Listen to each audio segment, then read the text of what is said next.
Halo semuanya, Alur 2D di sini dan di video kali ini kita bahas alur cerita anime Princess Koneko Dive season kedua. Anime ini melanjutkan kisah petualangan seorang pemuda yang mengalami hilang ingatan. Pemuda itu bernama Yuki. Meskipun hilang ingatan, dia memiliki kekuatan terpendam yang bisa meratakan semua musuhnya. Tapi sebelum kekuatan itu bangkit, dia harus melalui berbagai macam rintangan bersama dengan teman-temannya. Cerita dimulai ketika Yuki dan teman-temannya sedang sarapan pagi bersama-sama. Kemudian, Kokoro menunjukkan sebuah peta yang dia dapatkan dari Karin. Peta tersebut menunjukkan arah ke suatu tempat yang disebut tetesan air laut. Menurut perkataan Karin, di sana ada bumbu legendaris yang mungkin bisa berguna untuk mereka. Setelah mendengar hal tersebut, Pekorin bersikeras ingin pergi ke sana. Meskipun Kiar menolaknya, dia berhasil meyakinkan semuanya untuk berpetualang ke tempat tersebut. Awalnya, perjalanan mereka terlihat lancar. Namun, saat tiba di wilayah hutan karang, mereka baru menyadari kalau mereka itu sedang tersesat. Kiar yang sudah kelaparan sudah tidak sanggup berjalan. Maka dari itu, untuk meringankan penderitaan temannya, Kokoro memutuskan untuk merawatnya, sedangkan Yuki dan Pekorin pergi mencari makanan. Ketika mencari makanan, Yuki sempat tergigit oleh anjing liar. Lalu, anjing itu lari ketakutan karena Pekorin berniat untuk memakannya. Kemudian, Yuki mendapatkan ide brilian untuk menangkap buruan. Dengan membuat lubang dan menjadikan dirinya sebagai umpan, dia menangkap sesuatu untuk dijadikan makanan. Tanpa berpikir panjang, Pekorin memasak buruan tersebut dan membagikannya kepada teman-temannya. Karena rasanya sangat lezat, tidak ada satupun dari mereka yang merasa aneh dengan daging itu. Namun, saat sekumpulan monster menghampirinya, Kiar mulai menyadari kalau daging yang mereka makan itu adalah daging monster. Yuki dan yang lainnya bersiap untuk melawan. Tapi, tubuh mereka langsung mati rasa karena racun dari daging itu bereaksi. Mereka hampir saja mati dengan cara yang konyol. Tapi untung saja semuanya baik-baik saja karena ada seorang kakek datang menyelamatkan mereka. Setelah efek racunnya sudah hilang, Kokoro memberitahu tujuan dari perjalanannya. Sebagai mantan petualang, kakek itu mengetahui tempat yang mereka tuju. Makanya dia bersedia mengantar mereka untuk mendapatkan peta yang lebih jelas. Namun, saat Kiar memeriksa petanya, tiba-tiba muncul monster hantu yang berwujud petualang. Setelah dicari tahu, ternyata monster itu adalah teman sang kakek. Kakek itu sengaja membawa mereka ke sana supaya bisa dimurnikan. Setelah proses pemurnian selesai, mereka melanjutkan petualangan menuju tempat tujuan. Sayangnya, di sana tidak ada bumbu legendaris seperti yang diceritakan. Pada akhirnya, mereka terpaksa pulang dengan tangan kosong. Gil Bishoku-den baru saja menjalankan misi mencari sutra pelangi. Kemudian, di saat Kokoro dan Pekorin sibuk mencuci, Kiar diam-diam menemui Mana yang saat ini mengambil alih kekuasaan di kerajaan Landosol. Sebagai bawahannya, Kiar diminta untuk melapor setiap hal yang dilakukan oleh putri yang asli. Tapi, karena sebelumnya dia telah menghalangi rencananya, maka Kiar tidak berani untuk membicarakannya. Sementara itu, di tempat berbeda, Yuki sedang mengirim sutra pelangi kepada kliennya. Pada saat yang sama, Pekorin dan Kokoro juga sedang menuju ke sana. Saat di perjalanan, ada beberapa orang yang berterima kasih kepada mereka. Orang itu bisa menghabiskan waktu bersama keluarganya berkat Pekorin dan teman-temannya yang sudah melindungi kota. Mengenai Pekorin yang sebenarnya adalah Putri Yustiana, Kokoro belum bisa memberitahu kepada yang lainnya. Karena mereka adalah teman berharga, Pekorin meminta Kokoro supaya menunggu sampai waktunya tiba. Kemudian, saat Kiar tiba di rumah Gil milik Carmina, dia dibuat terkejut karena teman-temannya memakai kostum yang imut. Sebagai anggota serikat idol, Sumugi tidak tahan ingin menjadikan mereka sebagai model untuk mencoba kostum barunya. Di malam harinya, Kiar menyelinap keluar rumah. Kemudian, saat berada di istana, dia bertemu dengan Christina yang sama-sama diberi perintah oleh atasan mereka. Kemudian di hari berikutnya, Pekorin mengajak Kiar untuk menonton konser bersama-sama. Namun, Kiar segera menolaknya sambil memberi alasan akan mengerjakan urusan yang lain. Kiar sebenarnya peduli pada teman-temannya. Mengingat dia adalah seorang mata-mata, maka dia tidak ingin mengabaikan perintah dari atasannya. Karena sering ada monster saat konser berlangsung, maka grup idol Carmina memiliki konsep, yaitu menari, bernyanyi, dan bertarung. Selain bernyanyi untuk menyebarkan kebahagiaan, mereka juga ingin bertarung untuk melindungi penggemarnya. Namun, konser kali ini sedikit berbeda dengan sebelumnya. Ketika konser sedang berlangsung, secara diam-diam Kiar dan Christina sedang bertarung melawan shadow yang muncul di balik keramaian. Semua itu dilakukan untuk mengatasi shadow liar yang membangkang terhadap atasannya. Berkat mereka berdua, konser itu berjalan lancar. Namun, Kiar tampak kesepian karena tidak bersama teman-temannya. Kiar yang terlihat kesepian setelah menyelesaikan tugasnya, kemudian di malam harinya dijemput oleh Yuki dan yang lainnya.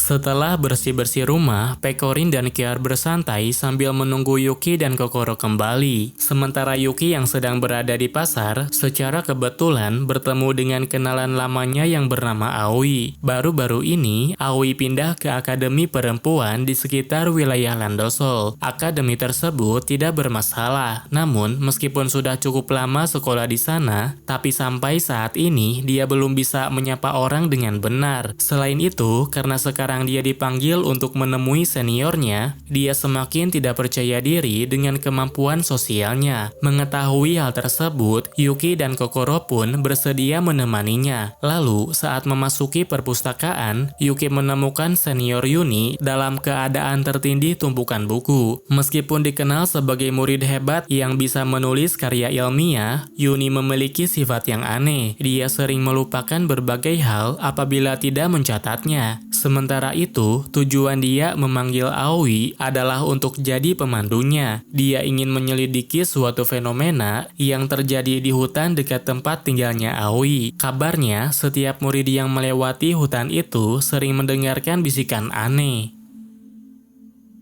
Tidak lama setelah itu, mereka mulai berjalan menuju area hutan. Saat tiba di hutan, Yuni mengamati area sekitar sambil mencatatnya. Kemudian, mereka mulai mengalami situasi yang aneh. Ketika kabut menyelimuti hutan, mereka tidak bisa menentukan arah sehingga kembali ke tempat awal. Selain itu, situasi di sana juga tiba-tiba semakin mencekam. Hal ini disebabkan oleh kemunculan makhluk aneh yang berwujud pepohonan. Saat itu, mereka tidak punya pilihan lain selain lari tanpa arah. Kemudian, satu persatu dari mereka mulai menghilang tanpa menyisakan jejak. Namun, semua itu terjadi bukan karena hal mistis, melainkan ulah Aoi yang tidak ingin rahasianya terbongkar. Karena selalu sendirian, dia telah menciptakan banyak boneka dari pepohonan untuk menemaninya. Namun, tidak berselang lama, fenomena yang sebenarnya mulai terjadi. Kelompok Yuki dan juga Yuni tiba-tiba masuk ke dimensi lain dan melihat peristiwa kehancuran dari suatu kerajaan. Dari kejadian tersebut, Yuni berasumsi mungkin kejadian yang mereka lihat itu terjadi di dunia yang berbeda. Untuk mencari kebenarannya, maka mulai saat itu dia memutuskan akan menjadi seorang arkeolog.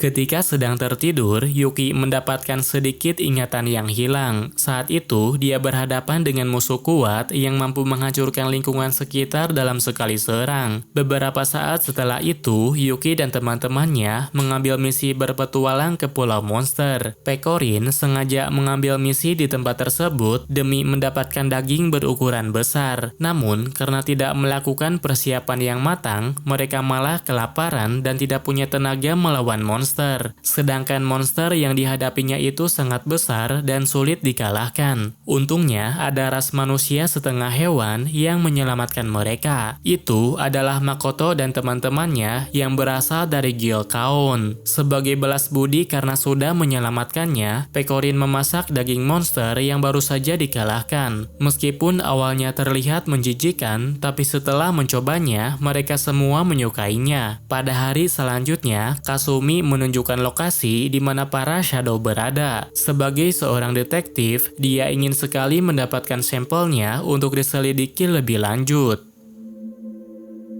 Ketika mereka berpencar melakukan pencarian, Yuki menemukan sekumpulan shadow yang ingin menyerangnya. Mengetahui hal tersebut, yang lainnya segera berkumpul untuk melawan shadow itu. Namun, meskipun para shadow bisa dikalahkan, Kasumi sudah gagal untuk menangkap mereka. Akan tetapi, dia berhasil menemukan shadow unik yang memiliki wujud serta wajah seperti dirinya. Dengan adanya shadow itu, Kasumi merasa sudah semakin dekat untuk mengungkap kebenaran. Sayangnya, kemunculan shadow di Pulau Monster semakin tidak terkendali. Para shadow mulai mengerumuni sebuah golem yang di dalamnya terdapat tubuh seorang gadis. Untuk menyelamatkan gadis tersebut, Pekorin melakukan serangan kejutan dengan jurus andalannya, sementara yang lain membantunya dengan membasmi kawanan shadow. Saat Yuki memakai kekuatannya, maka kekuatan serangan teman-temannya jadi meningkat drastis, memungkinkan Pekorin untuk melancarkan serangan kuat secara terus-menerus. Namun, ketika golem itu hampir dikalahkan, dia malah berpindah tempat ke dalam istana Landosol.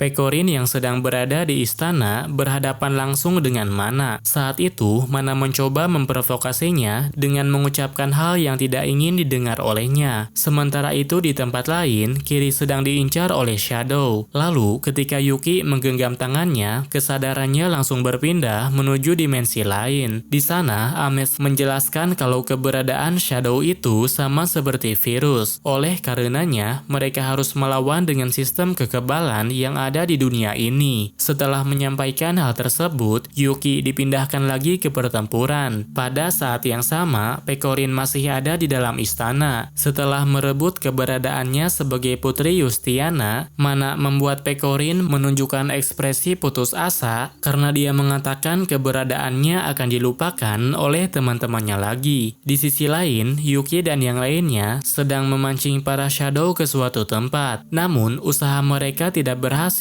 karena sistem di dunia itu tidak mengizinkan kehadiran Kiri. Dengan mengerahkan seluruh kekuatan, Yuki berusaha mempertahankannya. Tapi pada akhirnya Kiri tetap menghilang karena seharusnya tidak ada di dunia itu.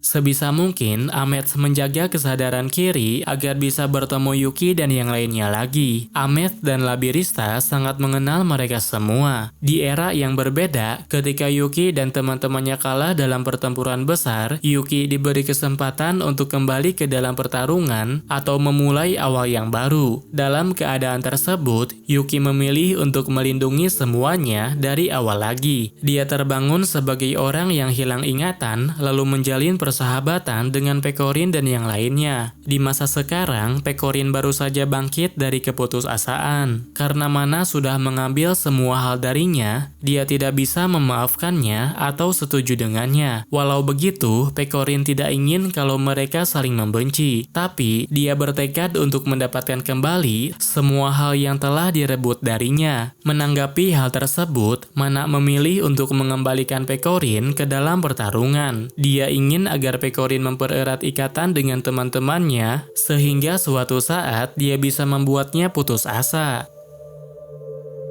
Belakangan ini muncul kesatria misterius yang suka menyerang orang lain. Kemunculannya sangat meresahkan warga, sehingga hampir semua orang sering membicarakannya. Monika adalah salah satu mata-mata yang berasal dari negeri tetangga. Selama berada di sana, selalu saja ada masalah yang menghambat pekerjaannya. Semua itu disebabkan oleh ulah temannya yang sudah terlalu melenceng. Ketika Yuki sedang berjalan di kota, dia mendapat kabar dari pemilik restoran restoran kalau pegawainya terpengaruh ramuan berbahaya. Oleh karena itu, dia diminta untuk menghentikannya sebelum tubuh dan pikirannya ikut rusak. Pada malam harinya, kesatria yang belakangan ini dibicarakan mulai menyerang warga. Kemudian, kapten kesatria kerajaan melawannya sampai kesatria Jirah itu mundur dan tidak menyerang warga selama semalaman.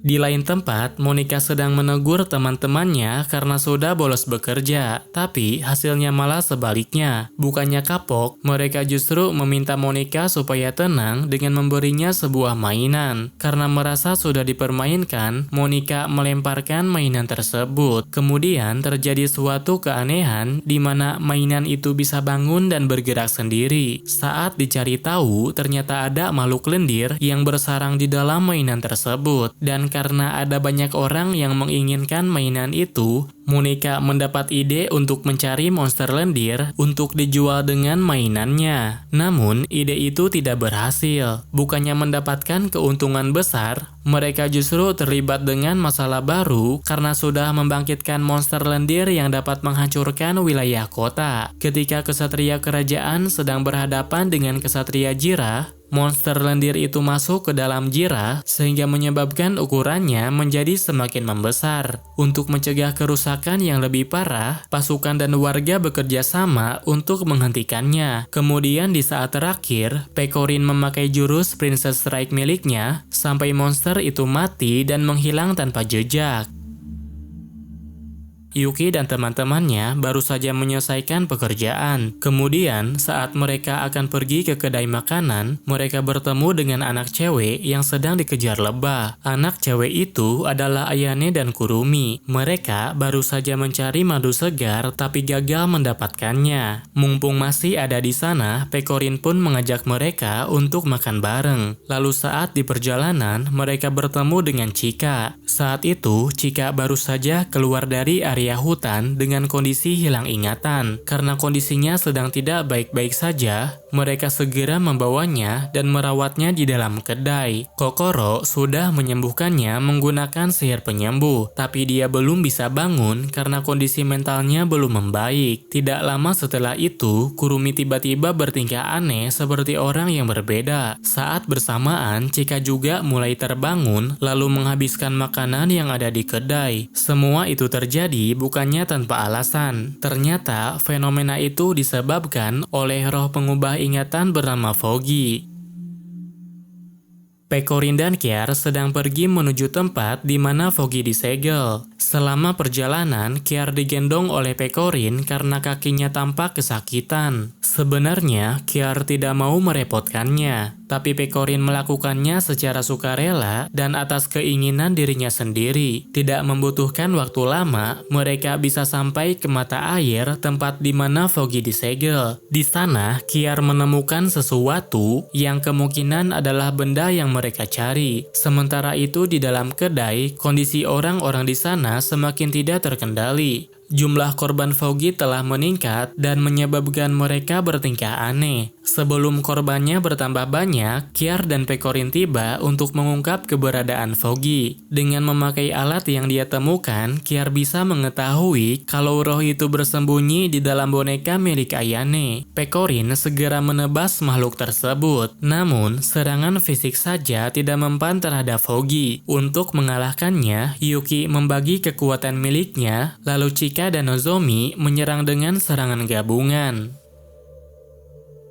Di saat Pekorin dan yang lainnya sedang memanen padi, Kokoro diam-diam membuat banyak surat dan mengirimkannya ke kantor pos. Ketika berada di kantor pos, dia bertemu dengan Misaki dan Suzuna yang terlihat ragu-ragu mengirimkan surat. Kemudian, saat suratnya dimasukkan ke dalam kotak, tiba-tiba datang sekumpulan perampok yang menjarah tempat tersebut. Selain mencuri uang dan barang berharga, mereka juga mengambil semua surat yang ada di tempat itu. Melihat suratnya dicuri, Misaki dan Suzuna tidak tinggal diam. Bersama dengan Kokoro, mereka pergi ke markas perampok untuk mengambil kembali surat yang dicuri. Kemudian, ketika berada di depan markasnya, Misaki mencoba menggoda mereka. Namun, dia malah dianggap bocah yang bodoh sehingga mereka mengurungnya di dalam gudang. Di lain tempat, Yuki dan Pekorin sedang memikirkan sesuatu. Saat itu, Yuki bertekad untuk melindungi teman-temannya, sedangkan Pekorin takut ditinggalkan oleh temannya apabila mengungkapkan identitas aslinya.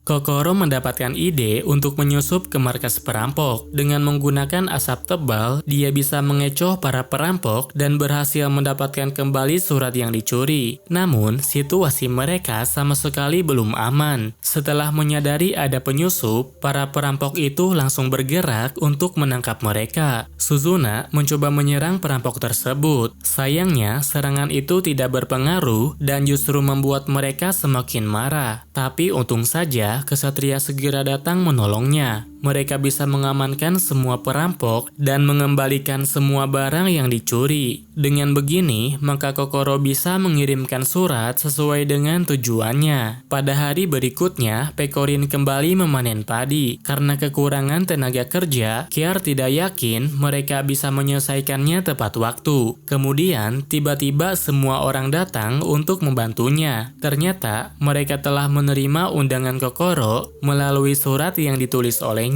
Kedatangan mereka membuat Pekorin terharu. Dia merasa sangat bahagia karena ternyata ada banyak orang yang sangat memperdulikannya. Pekorin sudah bertekad untuk memberitahu Kiar kalau dia itu Putri Yustiana. Namun, dia mengalami kesulitan saat akan mengungkapkannya. Selain itu, Kiar juga tidak punya banyak waktu karena ingin segera menemui Mana. Kemudian, ketika berada di istana, Kiar menemani Mana dan menyediakan makanan untuknya. Kali ini, Mana sedikit berbeda dari biasanya. Dia meluangkan waktu bersama Kiar, bahkan mau makan bekal darinya. Beberapa saat kemudian, Yuki dan yang lainnya mendapat informasi tentang festival. Setelah mengetahui hal tersebut, mereka segera mencari Kiar dan mengajaknya ikut festival tersebut. Pada akhirnya, mereka pergi bersama-sama. Selama festival berlangsung, Yuki sempat bertemu dengan beberapa kenalannya. Saat Labirista menanyakan kabarnya, Yuki mengatakan baik-baik saja. Selain itu, dia juga bilang kalau ikatan yang telah dibangun, kali ini dia akan melindunginya. Selang beberapa waktu, Mana terkena perangkap Labirista dan dipindahkan ke dimensi lain. Sementara itu, Pekorin yang ingin mengungkapkan kebenaran masih mengalami kesulitan karena takut mengganggu suasana.